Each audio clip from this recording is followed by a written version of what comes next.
Assalamu alaikum wa rahmatullahi wa barakatuhu. My name is Brother Mahdi Halab, just a random brother, and inshallah in this video, looking to discuss what you should do now that you finished VCE, you finished IB, and now that you got all this time ahead, inshallah. How should you use your time in order to develop those skills? What are some things that I wish I could have done? And inshallah, you really benefit from it. Wa jazakumullahu khairan. So obviously out of high school, alhamdulillah, you guys have quite a bit of time until March of 2024. Okay, and we're currently, as we stand, on the 14th of November. So you've got basically like half of November, December, January, February. You've got like 4 or 5 months, to be very fair with you guys, yeah? And that's a lot of time. And I'll make this very clear to you guys.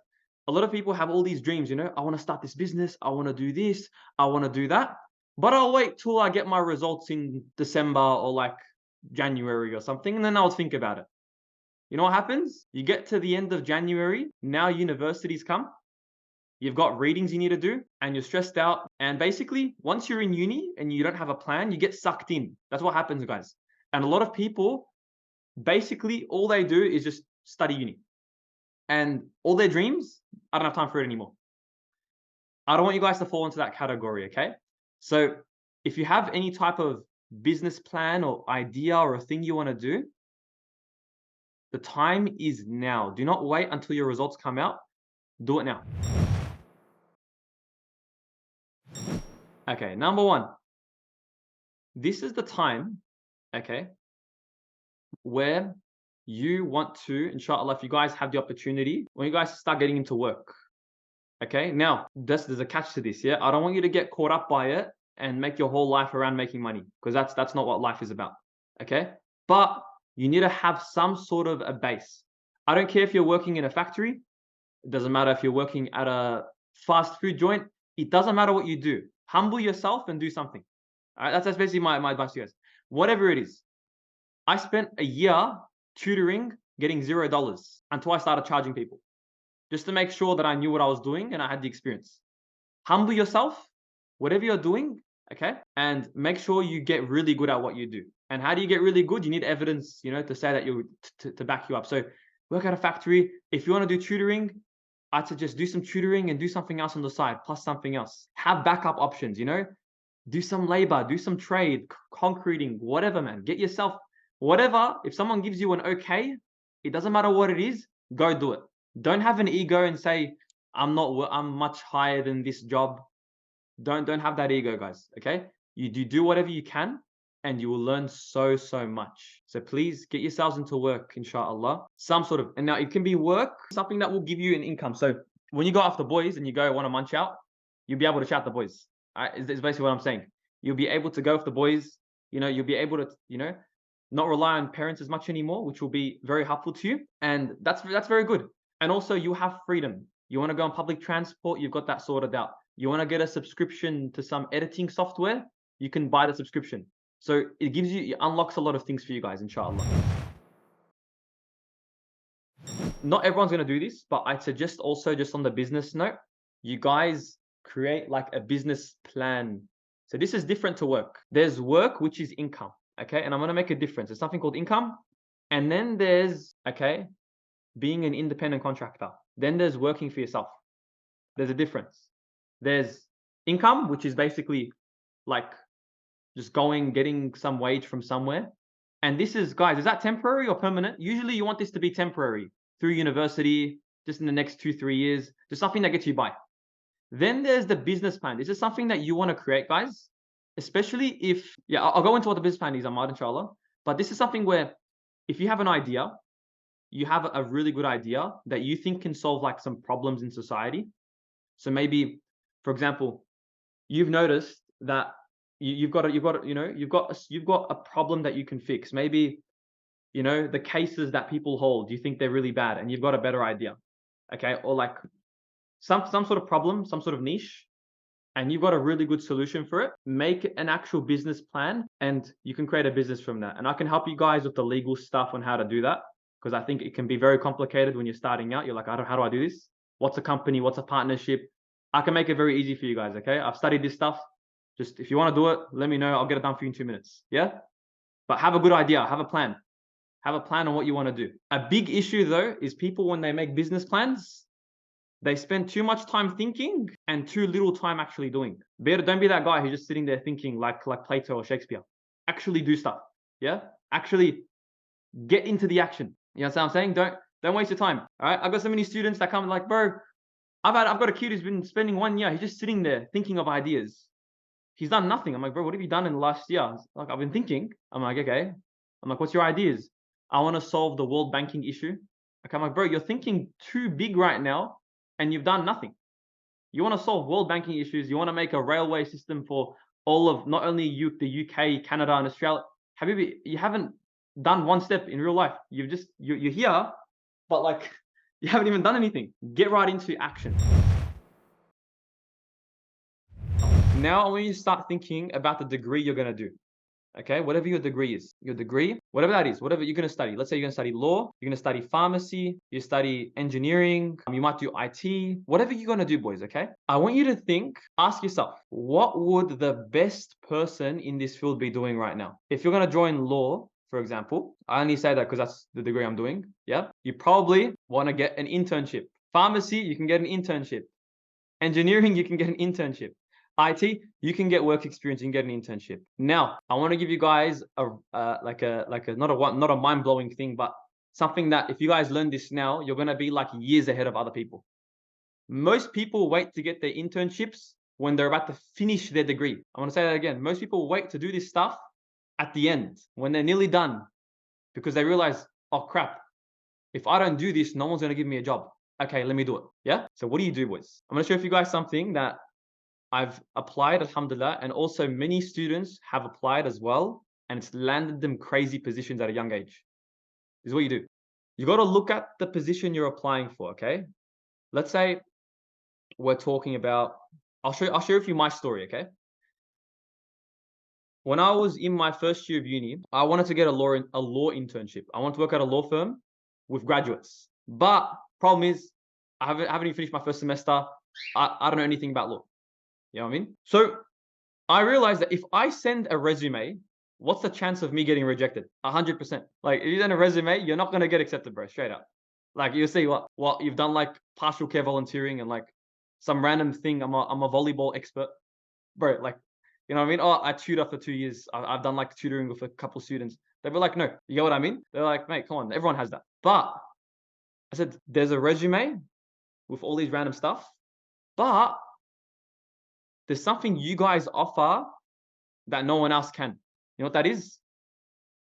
The fact that you're Zakaria, the fact that you're Ashraf, the fact that you're Aman, yeah, the fact that you're Hanbala, Afan, Hashir, Ammar, Noor, Taha, the fact that you guys are you, no one else can take that from you. Have you ever thought about how valuable that is, being you, being a young Muslim man? You're probably like, oh, it's not that important. It's so important, bro. So what I did was I made a YouTube video and I sent it directly to the company in my first year of uni. So around this time, alhamdulillah. Basically, record video like this. I'm like, hey guys, from the outset, I'm going to tell you from the beginning, I have 0 years of experience in the legal field. And that's exactly why I'm applying. And now I'm thinking, what the heck? Why is this guy so confident? You can teach skills, but you can't teach work ethic. You can teach legal skills, but you can't teach manners. You can teach this. These are things you can teach and learn. But there are other things you can't teach, which I have, right? Made a video, let them know about me. Like, look, I don't want even a single cent. As simple as this, my goal is to come in and help your company grow, whatever that looks like. SubhanAllah, sent through the video. It got distributed to the entire legal team, around 30 views in one day. The whole team found out. I got a call from the principal lawyer saying, come in, we want to accept you on an internship. I'm like, SubhanAllah. I rock up, I'm working with people who already got their law degree and we're on the same team. I'm like, hey man, nice to meet you. Nice to meet you. Yeah, I finished my degree last year. I'm trying to find a job, so I'm doing an internship. Yeah, I finished my degree 2 years ago. I'm just doing this internship to find a job. How about you? Oh, I'm in my first semester. Like, what? What are you doing here? Bro, you're in your first sem. You don't even know anything. I'm like, yeah, alhamdulillah, like mashallah, you know? And you know what happens? You get in there, yeah? You work. At the start, you're going to be a bot. Okay, you got to accept. You're not going to know what's going on. You're going to be the biggest bot there. That's fine. You will be a walking NPC, yeah? They'll tell you to do something. You'll be like, I have no clue how to do this. They'll be like, oh, go clean this thing. You know, can you organize these files? You're like, wait, what do you mean files? Can you do this thing for this lawyer? You're like, wait, what? What's this thing? Now, Obviously, Sheikh Google, yeah, it comes in clutch. All right. So when they ask you to do stuff, you go on Google, you learn what they're trying to ask you. You know what I mean? And you do that sort of stuff. And essentially, what happens, boys, is there comes a point where you learn the stuff. You will, because Allah promises that those who work hard, Allah will bless. So you will 100% get it. And you know what's going to happen? All these other people that you're competing with, they're doing it because they have to. You're doing it because you want to. This is profound. Look at the difference. If someone has to do something, they want to get it done ASAP. When you want to do something, you can stay there as long as you want. You got time. They got to leave at 5 p.m. I can stay. They just want to do the bare minimum because they're not getting paid. I will go above and beyond and I'll take it home. Do you guys understand what I'm saying? And then what happens is, yes, you're the junior. Yes, you don't know what's going on, but you are by far the hardest worker there. And they want you over everyone else. To be able to solve problems, you need to solve problems in your own life. That's the whole idea. You need to be able to solve problems in your own life. What does that mean? This is now personal, boys. This is the important stuff, yeah? This is all like the superficial hierarchy stuff, yeah? You guys know the superficial hierarchy? This is all that stuff. Now the important stuff comes. It's about you, your character, your akhlaq. This is where, inshallah, I want you guys to work on your own character development. Now that sounds like the most wishy-washy thing you probably heard. Sounds like the primary school like thing. Oh, you know, we work on character development. Let me explain to you what I mean. I'm talking about adab and akhlaq. Adab and akhlaq. That's what I'm talking about. I'm talking about your manners. Now, if you think your manners are perfect, there's the problem. You've already got a problem. If you automatically think you don't need to work on this, basically I'm talking to you. Okay? Because adab and akhlaq is a huge, huge thing. The ability to talk to people, the ability to communicate with people. The Prophet Muhammad SAW, when he used to talk to people, he used to make every single person feel like they were his favorite person. Now, until we're at that level, we've got a lot of work to do. Okay? We all got a lot of work to do in our character. How do you react to mum and dad when you wake up at 6 a.m. in the morning? Are you feisty, snappy? Yeah? Oh, go away. I'm trying to wake up. I'm so tired. How's your akhlaq then? How's your akhlaq when you had a sack the next day and your parents are trying to give you food? How do you treat them? When you're stressed out and you got 5 tests the next day and your parents are coming to you. That's when your akhlaq shows. Not now when you're kicking back after high school and you've got no stresses. Your akhlaq shows when you're in the stresses, when you have the hardship. You know what I'm saying? That's when who you are shows. How do you treat people when they give you something beneficial? How do you thank them? How do you respect them? How do you appreciate them? Do you say, oh yeah, thanks cuz anyways, I want this as well? How do you appreciate them? He who is grateful to the people is grateful to Allah. That's what the Rasul said. If you're grateful to the people, you're grateful to Allah. If you're not grateful to the people, by extension, it means you're not grateful to Allah. So these 3 months, boys, is the time to work on you, on who you are, your akhlaq, your character. So important. You want to get this down pat before, you want to get this down pat from today. Your akhlaq, your character. How do you treat people? This is so important, boys. Very, very, very important. Last thing I want any of you guys to do is work, make a business, do this, do that, get good grades in uni, but have horrible character when you treat people. Boys, your body has a right over you. Islamically, your body has a right over you. On the day of judgment, your body will complain about you if you haven't done the justice. If all you've been doing is, just smashing out cokes and just kicking back and studying, right? But you haven't actually been taking care of your body, you've done a big injustice to your body. Don't work out because you want to look good in front of people. Work out, exercise, because your body has a right over you Islamically and you need to respect it. إِنَّمَا الْأَعْمَالُ بِالنِّيَّاتِ. It's all about your intention, boys. So in exercise. That's why in the classes, sometimes we do some random push-ups and things like that. It's to get you guys used to moving your body. Now, obviously, if you haven't worked out before, I understand. It seems like a big jump.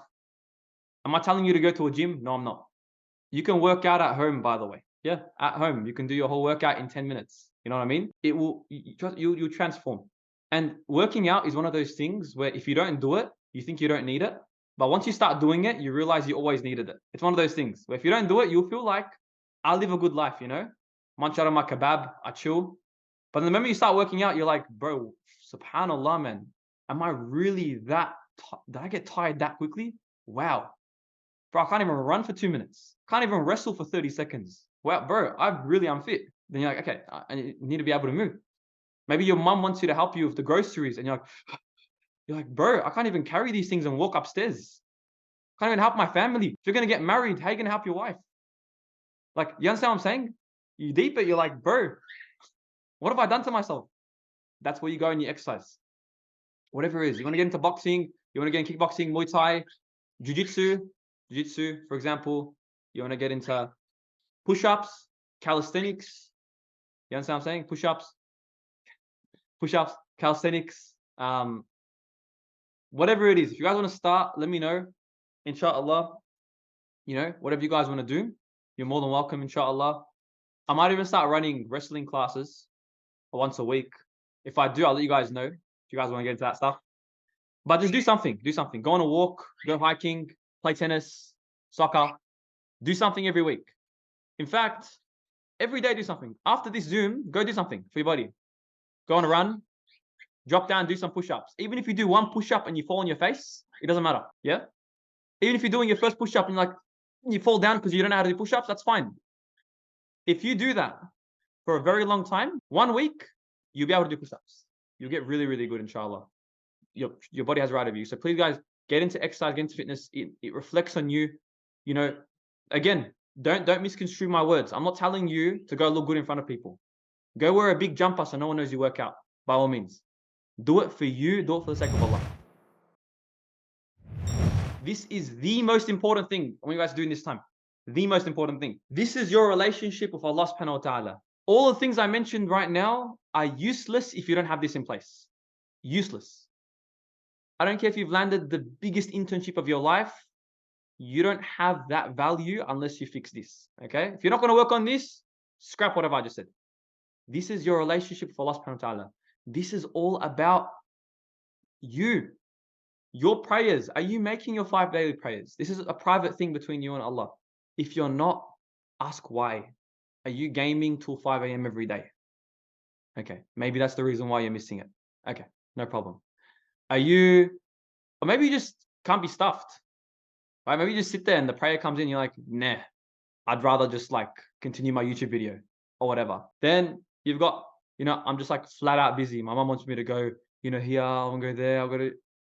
You think you have no time, even though you have time. Yeah. So everyone's got their own things. You got to understand your own problems. Yeah. This is what I mean by reflection. You got to reflect on your life and ask, So for example, for me, a big issue I used to have was my late nights. Yeah. Because with my late nights, I'd wake up for Fajr like a zombie, like an absolute zombie, bro. I'll be up, I'm about to fall over, bro. Because I'm lacking sleep. Got no coordination. Yeah, and that was my problem. I wake up, I'm standing up, about to fall over, whatever. And I was praying, and then I head right into bed, bro, and I sleep till 2 p.m. Yeah, or whatever it is, dhuhr. Yeah, which is right now. You got to find your problems and you got to fix them from prayer perspective. Okay, because how are you? Think about it logically. Yeah, if you're not praying, yeah, you know what you're saying? You're saying that whatever you're doing is more important than prayer. And it's even deeper. It's even more paradoxical than that. Let me show you. How are you going to achieve the thing you're doing by not praying? Just deep that for a sec. Imagine you're studying for a methods exam. You already did it. You're like, I want to do one more question before I pray. I want to do this whole exam and maybe I'll pray later. The one that's going to help you do the exam is Allah. And you don't want to pray to Allah. That makes no sense. Do you know what I mean? Do you see how paradoxical and inverted this is? How skewed it is? That type of mindset is toxic. Get involved in volunteering. What caused my biggest development in my life has been volunteering. Not any of this work stuff. Is in volunteering. The difference between career and volunteering is this. Career, you need to wait. You got to wait till you do a degree, do internships. Volunteering, from tomorrow, we can get you involved in 5 different organizations. From tomorrow, you could be distributing humanitarian aid. From tomorrow, you could be giving food to the homeless. From tomorrow, you could do all those things. Syntactic parallelism. From tomorrow, you could be doing all those things. Literally, tomorrow you could be the director of an organization that's helping Muslims in China, Uyghur Muslims in China. You could run You could run a social media page that's advocating for Palestine. You could be involved in a community event that has 1,000 people coming. That is the benefit of volunteering. And you can do volunteering with work, and they complement each other. Because if you can't give money right now, you can't give sadaqah because you need to work, you can give your time. Think about it logically. If you have money, give sadaqah, give money. What if you don't? What's the next best thing? Your time. Give your time. Be generous with your time. Don't be that person where someone gives you a call, you're like, look, man, I don't have time to talk to you. Always make time to talk to people, no matter how busy you are. You know, that's something that I try to live by. I'm not the best at it. I can tell you, still got a lot to work on. But I try my best to always give time, no matter how busy. And you guys would have seen this in the classes, inshallah. You know, if I'm on the road, it doesn't matter. If we need a call, we need a call. Please try and do that as well, boys. When you have time, give your time to people. Someone who's younger than you, give them your time. Give them advice. If someone's saying, hey man, I want year 12 advice, don't just bar them and say, bro, you know, I'm not going to give you advice unless you join my tutoring agency. Don't be that person, bro. Don't be stingy. Give them advice. Don't be like, you know, I can help you if you join my 3-hour seminar. Just give them the answer to whatever they're asking. You get what I mean? If someone asks you a question, just give them the answer. People have questions. They came to you. Allah chose you as the person to answer their question. You should be honored. Take it, you know, answer their question, make them feel good. If you can relieve someone from stress, Allah will relieve you from your own stress. You know what I mean? If you can do that, Allah will help you relieve from your own stress. But you have to be generous, boys. You have to give. Give from your time. Give from everything. Don't be stingy. Stinginess, bakhal, stinginess is from the shaitan. It's not from you. It's very hard to not be stingy, by the way, guys. It takes time. Use these next 4 months to not be stingy. Learn to give some time every week. Learn to give your time. Give a 10-year-old a call every week. By all means, call some 12-year-old that you know and sit with him for like half an hour. Yeah? For the sake of Allah. He's like, bro, why are you sitting with me, man? Sit with him and have a chat with him about Fortnite. Or whatever you want to do. Give time. You have to.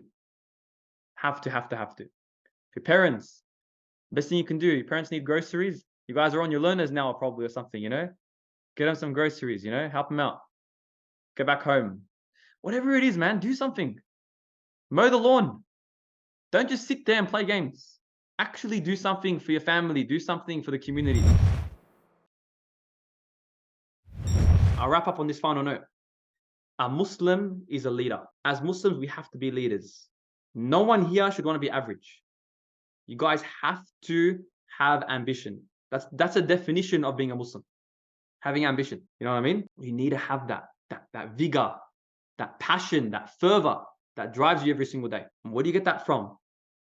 Sultan Muhammad al-Fatih, he conquered Constantinople. He's the one that made Istanbul what it is now. He was 21, took over the largest empire in the entire world, the Byzantine Empire. 21, yeah? Salahuddin al-Ayyubi got Al-Quds back. He took back, right, Masjid al-Aqsa in Palestine for the Muslims at a very, very young age. Our leaders were all young. You're young. I'm young. Why are you not a leader? Because you're not thinking like a leader. You have to think like a leader to be a leader. If you're going to hang out with the boys, kick back and just play games, are you going to be a leader? You're going to be led. A leader leads. Be a leader. How do you be a leader? All those things we just mentioned. Get them all in check. Work on every single one. One every week. 1 week I'm going to work on this. Next week I'm going to work on this. Work on all those parts. Now. هلا مرحبا يا كرام الوجوه لكم تزدهي أحرفي والجمل بقاعة زهر وفرحة عمر.